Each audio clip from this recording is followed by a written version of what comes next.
नमस्कार दोस्तों, मैं हूं संतोष पाठक और एक बार फिर से आपका स्वागत करता हूं अपने YouTube प्लेटफॉर्म पर। आज हमारे साथ जुड़ रहे हैं वरिष्ठ पत्रकार नीलू रंजन जी। नीलू जी, आपका बहुत-बहुत स्वागत है हमारे YouTube मंच पर। जी, नमस्कार। इस देश की सत्तारूढ़ पार्टी, जो न केवल केंद्र में सरकार में है, बल्कि देश के कई राज्यों में, बल्कि ज्यादातर राज्यों में सरकार है, चुनाव दर चुनाव जीतती जा रही है और उस राजनीतिक पार्टी में कोई हलचल हो, तो निश्चित तौर पर उसका असर इस देश की राजनीति, इस देश के 144 करोड़ लोगों पर पड़ना तय है। तो अभी भारतीय जनता पार्टी को एक नया अध्यक्ष मिलने जा रहा है और ये सिर्फ नए अध्यक्ष नहीं है, बल्कि ये 45 वर्षीय नए अध्यक्ष हैं, सबसे युवा नए अध्यक्ष हैं। और इससे पहले भारतीय जनता पार्टी की राजनीति में हमने देखा है कि जब भी सत्ता में बैठे व्यक्ति की उम्र और पार्टी को संभालने वाले व्यक्ति की उम्र में बहुत ज्यादा बदलाव होता है, बहुत ज्यादा फासला होता है, तो पार्टी संगठन में कई तरह के बदलाव होते हैं। तो अब तक जो हो गया वो तमाम चीजें आपको पता है, लेकिन हम आगे की बात करेंगे, हम आगे पर पहुंचेंगे और सीधा सवाल नीलू रंजन जी से पूछेंगे। नीलू जी, 1980 में जिस पार्टी की स्थापना हुई, अटल बिहारी वाजपेयी, मुरली मनोहर जोशी, लाल कृष्ण आडवाणी, इन तमाम नेताओं ने जिस पार्टी को शुरू किया, आज ये पार्टी एक नए बदलाव के दौर के साथ गुजर रही है। तस्वीरें तो कल ही बीजेपी हेडक्वार्टर में बदल गई, यानी नड्डा जी की जगह नितिन नवीन की तस्वीरें आ गई। अब हर पोस्टर बैनर पर भारतीय जनता पार्टी के संगठन में प्रधानमंत्री नरेंद्र मोदी के साथ नितिन नवीन की तस्वीर नजर आएगी। इसको कितने बड़े बदलाव के रूप में आप देख रहे हैं? देखिए, मतलब ये कह सकते हैं कि जनरेशनल शिफ्ट है ये, क्योंकि पार्टी जो है वो जनता के बीच में काम करती है, युवाओं के बीच में काम करती है और सबके बीच में जाना ज़रूरी होता है। और ये एक दिखा रहा है कि जो ओल्डर जनरेशन हैं, ये भी बात आ रही है कि शायद 55 साल से अधिक उम्र के लोग उनकी टीम में ना हों। यानी कि 45 साल के व्यक्ति को अगर आप राष्ट्रीय अध्यक्ष बनाते हैं, तो ये मान के चलें कि युवा शक्ति जो है वो रहेगी और युवाओं को यूथ को जोड़ने में खास तौर पे वो बहुत महत्वपूर्ण भूमिका निभा सकते हैं वो। लेकिन इसका मतलब ये नहीं है कि पुराने लोगों को छोड़ दिया जाएगा। मेरी जो बात हुई थी नितिन नवीन से भी बात हुई थी, तो उनका सिर्फ कहना था कि युवाओं का जोश भी ज़रूरी है और वरिष्ठ लोग जो हैं उनका अनुभव भी ज़रूरी है। तो इसलिए आप देखेंगे कि जो नितिन नवीन हैं वो हर जगह जा रहे हैं, जितने बड़े वरिष्ठ लोग हैं सबसे मिल भी रहे हैं। मुरली मनोहर जोशी से लेके और बाकी जितने भी लोग बड़े हैं, सबसे किसी से उन्होंने कोई गुरेज नहीं की है। तो एक बड़ा बदलाव है और ये देखना ये है कि जो 45 साल के व्यक्ति हैं, अध्यक्ष हैं, वो कैसे अपनी बात सबसे मनवाते हैं। वो एक बात है कि कल नॉमिनेशन था तो उसमें आपने देखा कि अमित शाह खुद पूरे दिन बैठे हुए थे वहां पे नॉमिनेशन करवाने में और उनका जो फाइनल जब हुआ कि भाई अब अकेले वही हैं और आज प्रधानमंत्री खुद वहां पे होंगे। तो ये बड़े लोग उनके पीछे इसलिए हैं ताकि और सब तमाम मुख्यमंत्रियों को बुलाया गया है, तमाम नेताओं को बुलाया गया है और ये दिखाने के लिए कि पूरी पार्टी भले उनकी उम्र 45 साल हो, लेकिन पूरी पार्टी जो है एज़ ए अध्यक्ष, मतलब देश की सबसे दुनिया की सबसे बड़ी पार्टी के अध्यक्ष के रूप में पूरी पार्टी उनके साथ है। और वो जो अध्यक्ष को वैल्यू मिलना चाहिए, चाहे उम्र कुछ भी हो, तो वो रहेगा। और जो जो भी संबोधन है वो भी बदल गया है। जितने भी लोग हैं वो आज से नहीं, जब कार्यकारी अध्यक्ष बने थे तो उसी वक़्त कह दिया गया था कि अब आप जो जो भैया और जो नितिन बोलते थे वो आप नहीं बोलेंगे। आप जब भी संबोधित करेंगे उनके बारे में कोई भी चर्चा होगी तो आप अध्यक्ष जी बोलेंगे।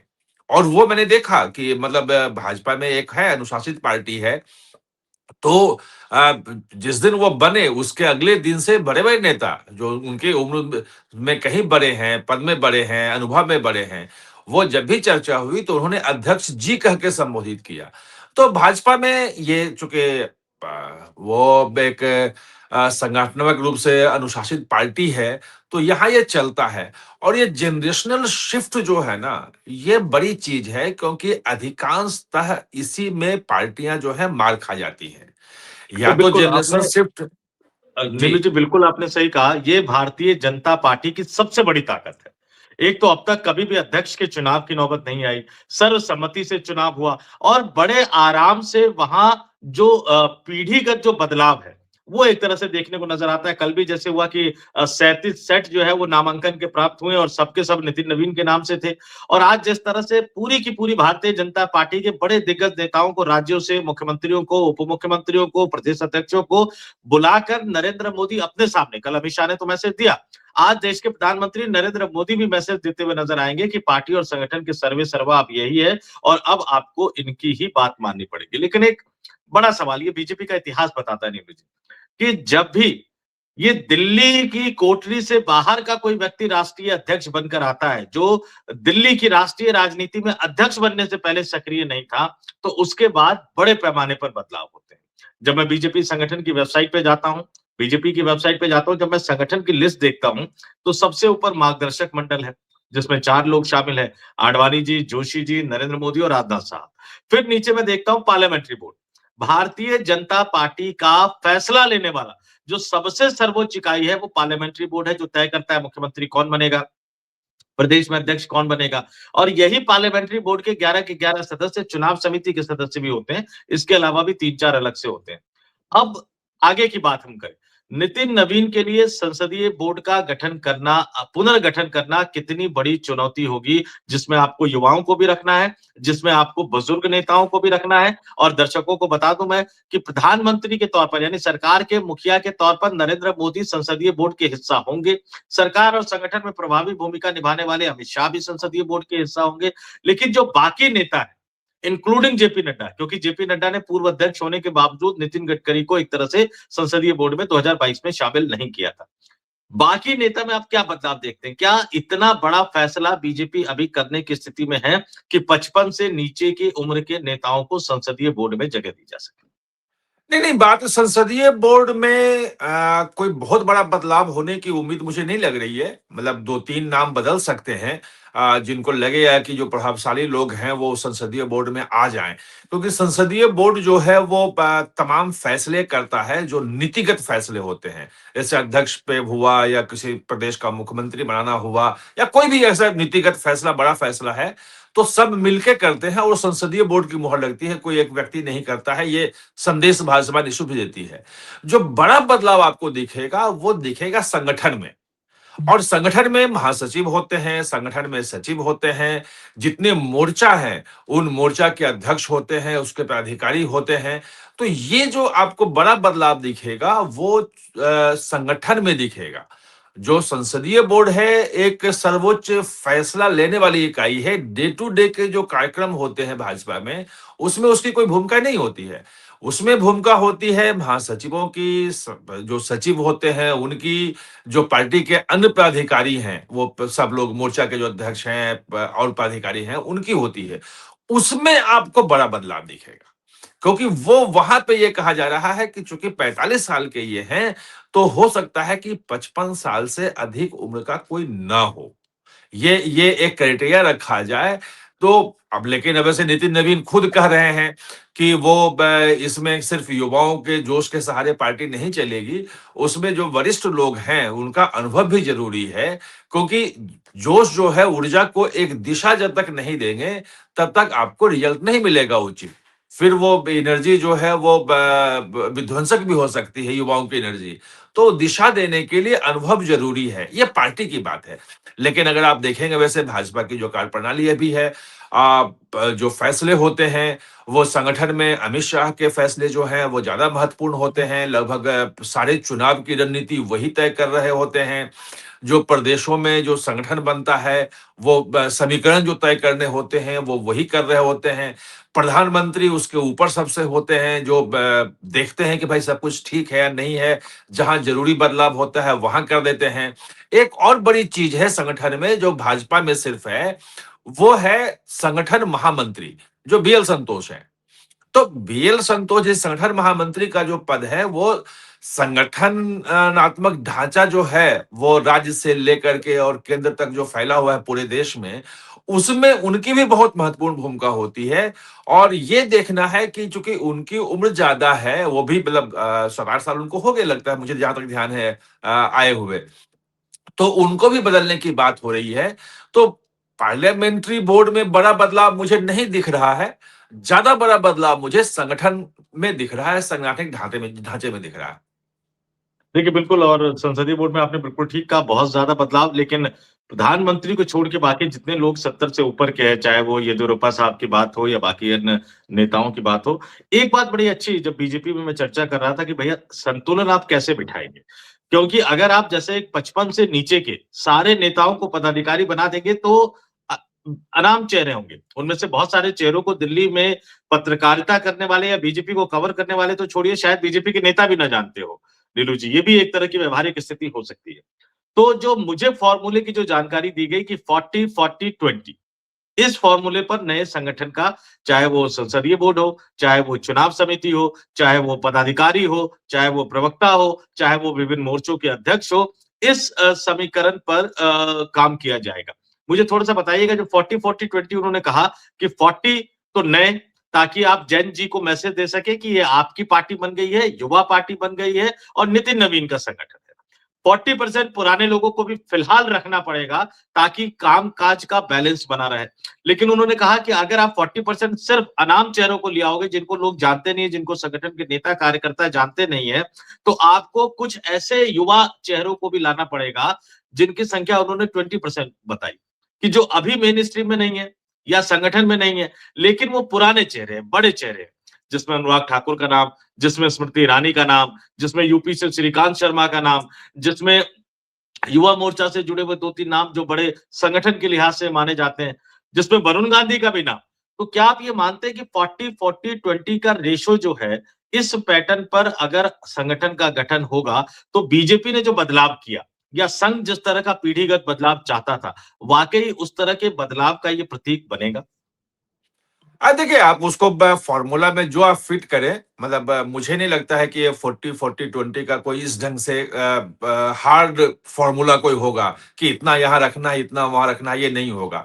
हाँ, जैसे अनुराग ठाकुर का आपने नाम बताया वो उसमें फिट बैठते हैं, उनके पास अनुभव भी लंबा अनुभव है संगठन का, वो आ सकते हैं। जो साउथ का है वो अन्नामलाई है, वो तेज तर्रार नेता है, साउथ में भाजपा को करना है तो उनको लाने में कोई दिक्कत नहीं है। पूर्वोत्तर से विप्लव देव हैं, जो यंग हैं और मतलब भाजपा से आने वाले कोर जो भाजपाई हैं, वो पूर्व मुख्यमंत्री हैं, तो उनको लाने में ऐसे कई नाम हैं, जिनका नाम श्रीकांत शर्मा का आपने नाम लिया। श्रीकांत शर्मा का संगठन में एक अच्छा लंबा अनुभव रहा है और अभी वो वहाँ पे साइडलाइन है, तो वो उनके जैसे नेता भी आ सकते हैं। क्या होगा ये कहना मुश्किल, लेकिन एक बात आपको ये मानना पड़ेगा कि बाहर के लोग को भी पार्टी में अगर पद दिया जाता है तो ये आरएसएस का संस्कार कह लीजिए या जो उनकी जो कार्यशैली कह लीजिए, सब लोग एक्सेप्ट करते हैं। उम्र चाहे कुछ भी हो। और ये बदलाव आप पहले देखे होंगे जब नितिन गडकरी जी को लाया गया था, वो भी एमएलए थे और सीधे लाकर के राष्ट्रीय अध्यक्ष बना दिया गया उनको और सबने एक्सेप्ट किया, उनकी पूरी टीम आई। और नितिन गडकरी के बाद जब वो उनको हटना पड़ा, वो कुछ जाँच-वाँच ईडी का जो पूर्ति में इन्वेस्टमेंट वाला मामला था, उसको लेकर के जब वो नहीं बने और राजनाथ सिंह को फिर लाया गया। लेकिन उसके बाद आप देखेंगे तो बिल्कुल नए चेहरे के रूप में अमित शाह आ गए थे। अमित शाह भी उस वक़्त एमएलए थे। अमित शाह कोई एमपी नहीं थे, बहुत लंबा अनुभव नहीं था उनका और 2013 में सिर्फ महासचिव बनाया गया था उनको ब ब प्रभारी उत्तर प्रदेश का। लेकिन वो आए और नए चेहरों को लेके लिया और किया और संघ में भी आप देखोगे देखते हैं मतलब आज तक का देखिए संघ का इतिहास तो जो चेंजेज़ होते हैं, वो ऊपर के आदमी खुद कह देते हैं कि मैं अब जा रहा हूँ, नए को आप ले आइए। जिनको भी लाइएगा आप, जिनको भी लाइए सब एक्सेप्ट करते हैं उनको। आप मोहन भागवत को देखिए, मोहन भागवत को जब संचालक बनाया गया था, तो उनकी उम्र क्या होगी? आज 75 साल के हैं। भाई 20 साल पहले बना दिया गया था उनको, तो उनकी उम्र क्या रही उस वक़्त? 55 साल के थे वो। और पूरे जितने भी संघ में बुजुर्ग से लेके सब हैं, सबने एक्सेप्ट किया और सब उनको माननीय सरसंघचालक ही बोलते हैं। माननीय मोहन भागवत जी बोलते हैं, कोई नाम लेके सीधे संघ में नहीं बोलता है। तो एक संघ का संस्कार है, जिसमें जिसको भी आप लाएँगे वो करेगा। लेकिन जो मुझे लगता है कि भाजपा ने जो ये चेंजेज़ किए हैं इतना ड्रास्टिकली उसके पीछे एक जेन ज़ी की जो भूमिका है ना, वो बहुत महत्वपूर्ण है और हमने देखा है श्रीलंका में, हमने देखा है नेपाल में, हमने देखा है बांग्लादेश में कि जेन ज़ी किस ढंग से रिएक्ट करता है। और अगर उसके साथ आपका तालमेल नहीं रहा, आपको उसके साथ बातचीत नहीं रही, उसकी चीज़ों को आप समझ नहीं पाए मनोभावों को, तो फिर आप फ़ेल हो जाएँगे। किसी भी वक़्त जो है आपकी चीज़ें गाड़ी पटरी से उतर जाएगी, जो हमने नेपाल में, बांग्लादेश में, श्रीलंका में देखा। भाजपा ये चाहती है कि सरकार जो चलेगी वो तो जो बड़े नेता हैं, अनुभवी हैं, वो चलाएँगे, क्या दिशा देनी है, कूटनीति क्या करनी है, विकास की क्या दशा होगी। वहाँ अनुभव बहुत काम आता है कि आपके पास अनुभव है, उसके हिसाब से आप फैसले लेते हैं, सब कुछ करते हैं।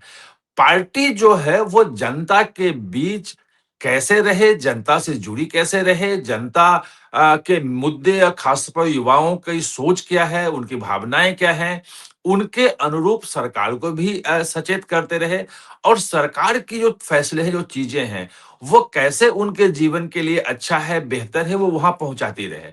तो मुझे लगता है कि चूँकि 45 साल का देने का मतलब ये है कि वो युवाओं के साथ बेहतर संवाद कर पाएँगे।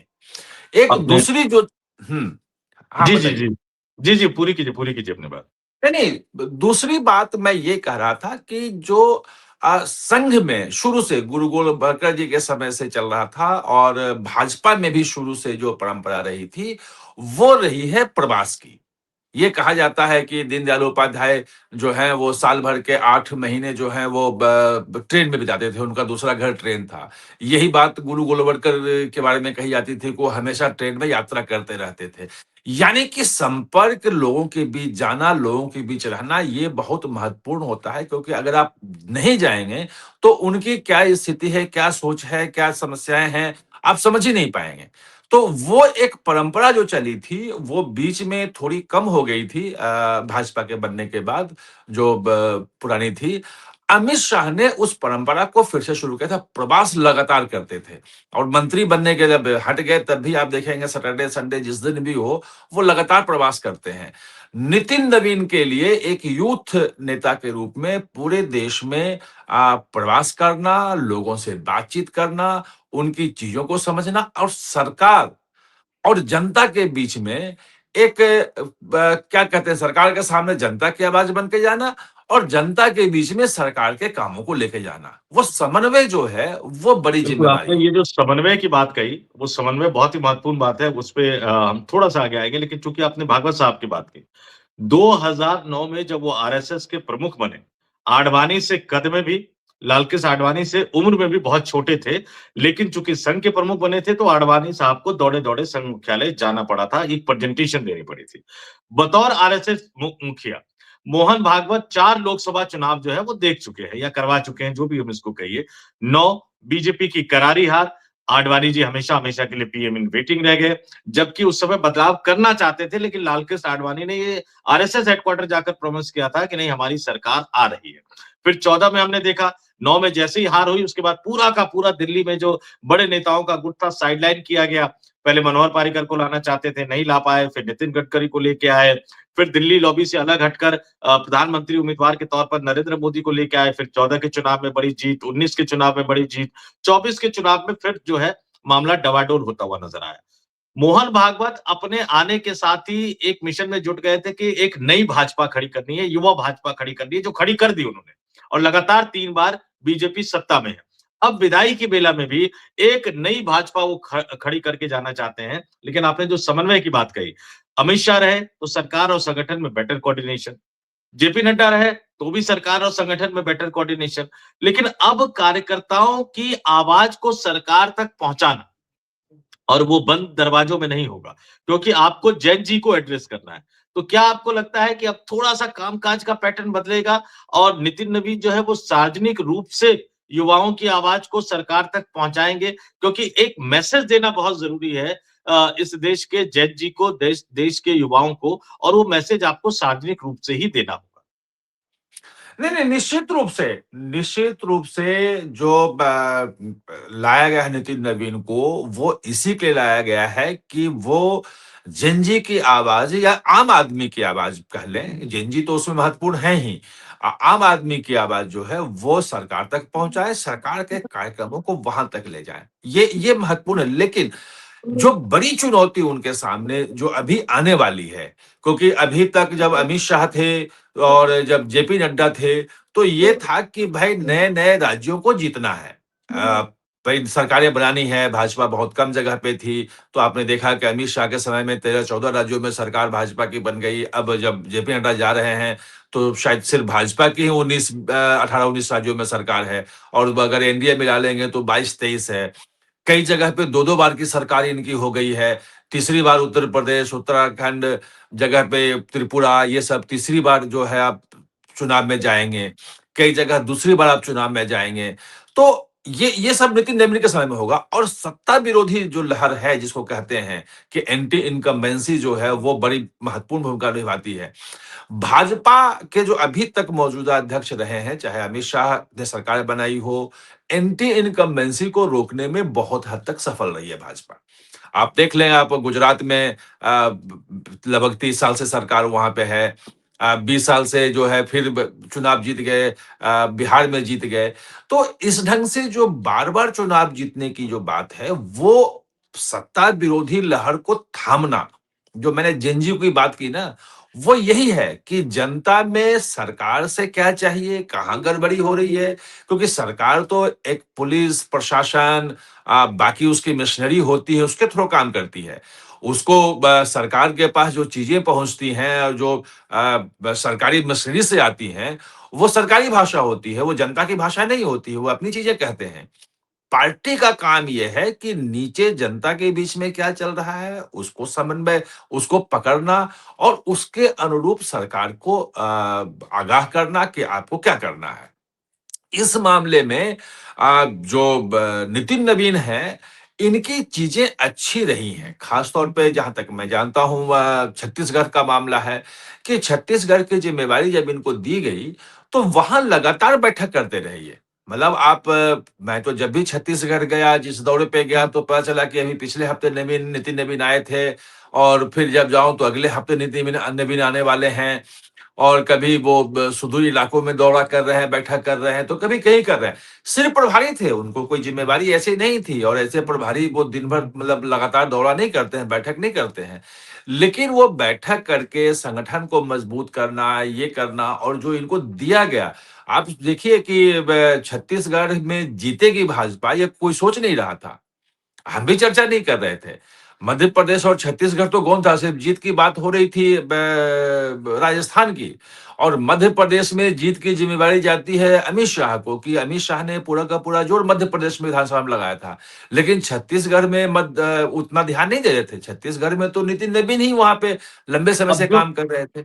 अब जो तो सबसे बड़ी चुनौती कुछ ही महीनों बाद, जो कि जनवरी लगभग समाप्ति की तरफ है और मार्च-अप्रैल में, असम जहाँ लगातार आप 2 बार जीत चुके हैं, तीसरी बार आपको और वहाँ कांग्रेस पार्टी और गांधी परिवार उसको व्यक्तिगत मुद्दा बना चुकी है। इसलिए वहाँ पर देखते हैं हम कि प्रियंका गांधी को भी लगा दिया गया है। फिर पश्चिम बंगाल, जहाँ पिछली बार ऐसा लग रहा था कि भाजपा की सत्ता आने वाली है, सीटें तो कई गुना बढ़ गई। कई गुना सीटें बढ़ गई, लेकिन सत्ता से वो चूक गए, वहाँ एक बड़ा चुनाव होने वाला है। तमिलनाडु जहाँ लगातार एआईएडीएमके के साथ कोशिश की जा रही है, गठबंधन हो, टूटता है, गठबंधन होता है, विवाद लगातार निकल कर सामने आते रहते हैं। तो ये जो सरकारें हैं, चाहे वो पश्चिम बंगाल हो, चाहे वो असम हो, चाहे वो तमिलनाडु हो और चौथा केरल, जहाँ बीजेपी को एक बड़ी अच्छी खासी जीत अभी मिली है और अब केरल से भी बीजेपी को काफ़ी उम्मीदें हैं और पुडुचेरी। ये कुछ ही महीनों बाद जो चुनाव होने वाले हैं, ये नितिन नवीन की शुरुआत जो कहते हैं ना देशी भाषा में कहूँ कि बोहनी अच्छी हो गई। तो क्या बोहनी अच्छी होने की उम्मीद लग रही है आपको? अब देखिए निश्चित रूप से आसाम में कांग्रेस जितना भी जोर लगा ले लेकिन जो हेमंत विश्व शर्मा की जो पॉलिटिक्स है, जो लोकप्रियता है और जो उनकी पकड़ है, जो मैं आसाम जितनी बार भी गया मैंने देखा वहां पे आम लोगों से बातचीत करके, तो जो चीजें हैं वो कितना कर पाएंगे, वैसे 10 साल की एंटी इनकम्बेंसी भी है। अब चुनाव के पहले जब वहां दौरा होगा तो समझ में आएगा कि मतलब जमीन पे क्या स्थिति है, लेकिन अभी तक जो यहाँ दिल्ली से जो समझ में आ रहा है कि हेमंत बिस्वा शर्मा के लिए बहुत बड़ी चुनौती नहीं है। घुसपैठिया और जो पुराने मुद्दे जो 10 साल से जो बीजेपी को सत्ता में रखे हुए हैं, वो मुद्दे रहेंगे महत्वपूर्ण। और वहां पे परिसीमन भी हो चुका है। तो परिसीमन के बाद जो मुस्लिम डोमिनेटेड सीटें हैं, जो 40-42 होती थी, जिसमें मुस्लिम डिसाइड करते थे, वो 22 रह गई हैं।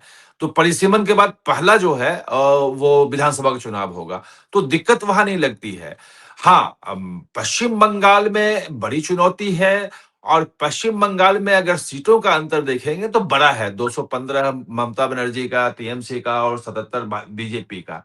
लेकिन अगर आप वोट में देखेंगे परसेंटेज में तो बड़ा अंतर नहीं है। 40% के आसपास था, 39% बीजेपी को और 47-48% ममता बनर्जी को है। अगर वोटों में उसको देखेंगे तो 2,82,00,000 के आसपास, 84 लाख वोट आए थे ममता बनर्जी को और 2,40,00,000 के आसपास या उससे ऊपर कुछ बीजेपी को वोट आया था। तो अंतर सिर्फ 9-10% का है और 40 लाख वोटों का है। 58 लाख वोट जो हैं वो कट चुके हैं एसआईआर में भी और बाकी चीजें चल रही हैं वहां पे, वो देखना पड़ेगा कि कैसे होगा। तो वो जो पाटना है, केवल 20-40 लाख वोटों का अंतर है, वो उसकी स्ट्रेटजी चल रही है। इस बार भाजपा पिछली बार की तुलना में ज्यादा बेटर प्रदर्शन करेगी। कितना कर पाएगी वो देखना है। अमित शाह कह रहे हैं कि हम 2/3 मेजोरिटी से जीतेंगे। तमिलनाडु में इस बार अच्छी स्थिति है क्योंकि वहां पे एआईएडीएमके इनके पास है और गठबंधन वहां पे मजबूत है। अमित शाह खुद देख रहे हैं। अ, एक्टर विजय के आने से डीएमके को थोड़ा सा चोट लगेगा क्योंकि उनका वोट बैंक जो है लगभग सेम है और उसी पे वो हमला भी कर रहे हैं। तो इस बार वहां पे मतलब एनडीए की स्थिति कह सकते हैं अच्छी है। पुडुचेरी छोटा-सा राज्य है, वहाँ जो बहुत कम विधानसभा की सीटें हैं। वो देखना पड़ेगा कि कौन किस तरफ बैठता है, उसका कुछ कहना मुश्किल है। वैसे जाता ज़्यादातर है तमिलनाडु के थ्रू। केरल का मामला इंटरेस्टिंग है। केरल का मामला इंटरेस्टिंग है क्योंकि केरल में पहली बार लगातार 10 साल तक कोई सरकार रही विजयन की और विजयन जो है वो अगली बार के लिए भी चेहरे हैं। ये सीपीएम ने अभी तय कर लिया है 2 दिन पहले कि उन्हीं के नेतृत्व में लड़ा जाएगा। एंटी इनकम्बेंसी बहुत है। और शबरीमाला जो है एक बड़ा इश्यू बना हुआ है वहां पे। और जब हम आपसे बातचीत कर रहे हैं तो इस वक्त ईडी की रेड चल रही है। चेन्नई में भी है, वो बेल्लारी कर्नाटक में भी है और शबरीमाला में भी है। वहां जितने लोग थे वो सोना चोरी से रिलेटेड, सब जगह ईडी की रेड चल रही है। अमित शाह ने कह दिया है कि भाई शबरीमाला को ही मेन इशू बनाएंगे।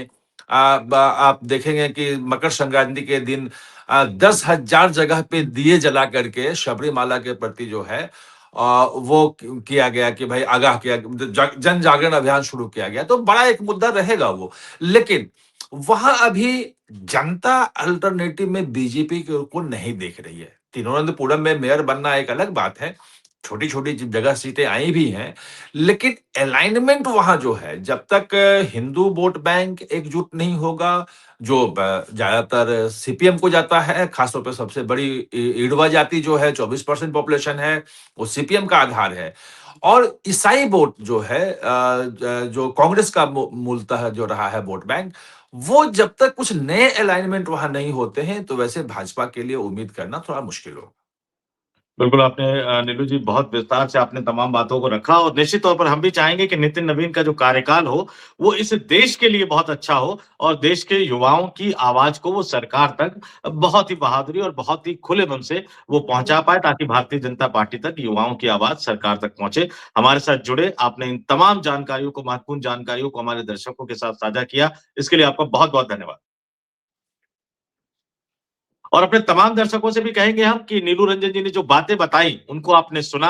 आप कमेंट बॉक्स में अपने विचारों से हमें अवगत ज़रूर कराइएगा। मैं हमेशा एक बात कहता हूँ, फिर कहता हूँ, सहमति का भी स्वागत है, असहमति का भी स्वागत है, लेकिन सभ्य भाषा में अपनी बात को रखिए। हमें बताइए कि इस स्टोरी में आपको क्या अच्छा लगा। हमें ये भी बताइएगा कि इस चर्चा में आपने क्या मिस किया, आपको क्या लगा कि इन चीज़ों को भी शामिल करना चाहिए। हमें ये भी बताइएगा कि आप क्या मानते हैं कि नई वाली बीजेपी, यंग बीजेपी, नितिन नवीन के आने के बाद भारतीय जनता पार्टी कितनी बदलेगी और BJP, RSS, Narendra Modi, Mohan Bhagwat, BJP headquarter और भारतीय जनता पार्टी शासित कई राज्यों के मुख्यमंत्री, उप मुख्यमंत्री, प्रदेश अध्यक्ष, संगठन, क्या बदलाव होगा, कितना बड़ा बदलाव होगा? इसके बारे में अगर आपकी भी कोई राय है तो हमें इससे ज़रूर अवगत कराइएगा। आप तमाम दर्शकों का बहुत-बहुत धन्यवाद, आभार और नमस्कार।